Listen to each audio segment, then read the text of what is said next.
ತಪ್ಪಿದಲ್ಲಿ ಹಾಗಾಯ್ತು, ಕ್ಷಮಿಸಿರಿ. ಏನಣ್ಣ, ದೊಡ್ಡ ವೇಷ ಬದಲಾಯಿಸಿದಂತೆ ಹಿಂದುಟ್ಟಿದ ತಮ್ಮನನ್ನೇ ಮನಸ್ಸು ಬದಲಾಯಿಸುವಷ್ಟು ಮನಸ್ಸು ಮಾಡಿದ ಕಂಡರು ಕಾಣದಾಗಿ ನಾನು ನಿನಗೆ ಮಾಡಿರುವ ಕೆಡುಕಾದರೆ ಏನಣ್ಣ? ಬಾ ಅಣ್ಣ, ನಿನ್ನ ಮೋಸದ ವಿಷದ ಹೊಂಡಿನಿಂದೆದ್ದು ಮನೆ ಎಂಬ ಮಮತ ಕಡೆಗೆ. ಚಂದ್ರು, ಈ ನಿನ್ನ ವೇದಾಂತ ಕೇಳಲು ನನಗಿಷ್ಟವಿಲ್ಲ. ಸುಖದ ಸುಪ್ಪತ್ತಿಗೆಯಲ್ಲಿ ತೂಗು ಯಾರಲ್ಲಿ ಕುಳಿತಿರುವ ನಾನು ಒಂದತ್ತಿನ ತುತ್ತಿಗೆ ಗತಿ ಇಲ್ಲದೆ ಕತ್ತೆಗಳಂತೆ ದುಡಿಯಲು ಆ ಮನೆಗೆ ಬರಲೇ?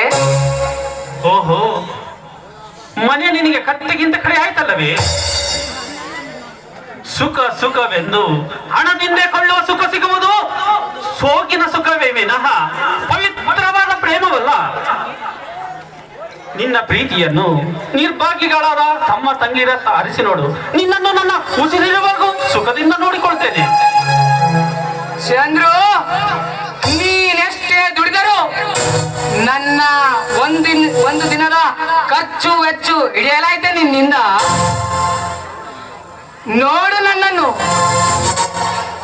ಸಿರಿಯನ್ನು ಒರೆಸಿ ಎಷ್ಟು ಸುಖದಿಂದಿರುವೆ. ಕಷ್ಟದ ಅರ್ಥವೇ ಗೊತ್ತಿಲ್ಲ ನನಗೆ.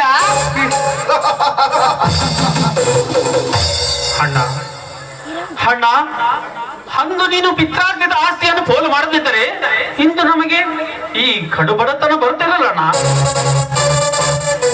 ಪಿತ್ರಾರ್ಜಿತ ಆಸ್ತಿ ಎಂದು ಏಕೆ ಬಡದಾಡುವೆ? ನಾನು ಹಾಳು ಮಾಡಿದ ಮನೆ ಮಠಕ್ಕೆ ಬದಲಾಗಿ ತೆಗೆದುಕೋ ನಿನಗೆ ಎಷ್ಟು ಬೇಕು ಹಣವನ್ನು.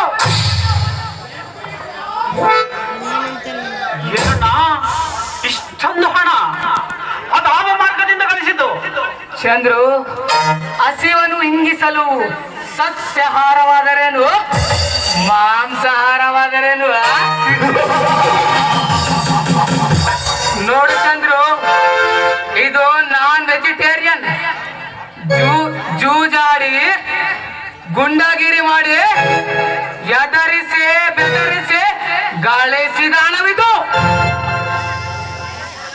ನಿನ್ನ ಅಲ್ಪ ಸುಖಕ್ಕಾಗಿ ಕಂಡ ಮನೆಯನ್ನು ಕೊಳ್ಳೆ ಹೊಡೋಣ ನನಗೆ ಬೇಡ. ಈ ಹಣದ ಒಡೆಯರು ನಿನಗೆ ಆ ಇಡೀ ಶಾಪ ಹಾಕುವ ಮೊದಲೇ ಈ ಹಣವನ್ನು ಅವರಿಗೆ ಹಿಂತಿರುಗಿಸಿ ಸುಖವೆಂಬ ಮೆಟ್ಟಲೇರು ಬಾಣ. ಸುಮಾರ್ಗ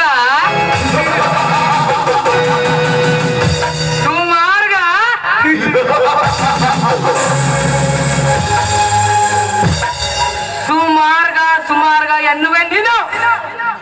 ಇಂದಿನ ಸಮಾಜದ ದೃಷ್ಟನ್ನರಿಸಿ ನೋಡು. ಎಲ್ಲಿದೆ ನಿನ್ನ ನ್ಯಾಯ? ಅದೆಲ್ಲ ಅನ್ಯಾಯ ಎಂಬ ಬೂದಿಯಲ್ಲಿ ಮುಚ್ಚಿ ಹೋಗಿದೆ.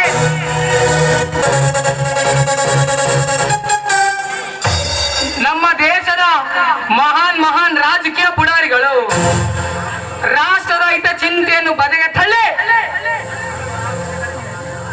ತಮ್ಮ ಆಸನಗಳಿಗೆ ಬಡಿದಾಡುವಾಗ ನನ್ನಂತವನೊಬ್ಬನು ನ್ಯಾಯದ ತೊಟ್ಟಿಲು ತೂಗಲು ಹೋದರೆ ಸ್ವಾರ್ಥದ ಸರ್ಪದಿಂದ ಬಂಧಿಸಿದ ಆ ತೊಟ್ಟಿಲು ತೂಗಿತೇ ಚಂದ್ರು.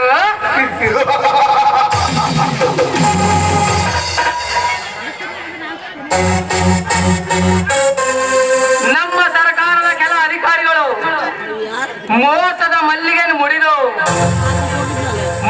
ಮುಗ್ಧರಿಗೆ ಭರವಸೆಯನ್ನು ಮೂಡು ಹಾಕಿ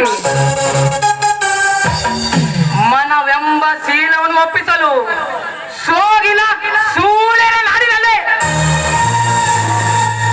ನನ್ನಂತವನೊಬ್ಬನು ಸುಮಾರ್ಗದ ರಥವನ್ನು ಎಳೆಯಲು ಹೋದರೆ ದುರಾಸೆ ಎಂಬ ಸಿಂಗಾರದಿಂದಿರುವ ವಿಲಾಸೆಯ ಜಾತ್ರೆಯಲ್ಲಿ ಆ ರಥವು ಚಲಿಸಿತೇ ಚಂದ್ರು.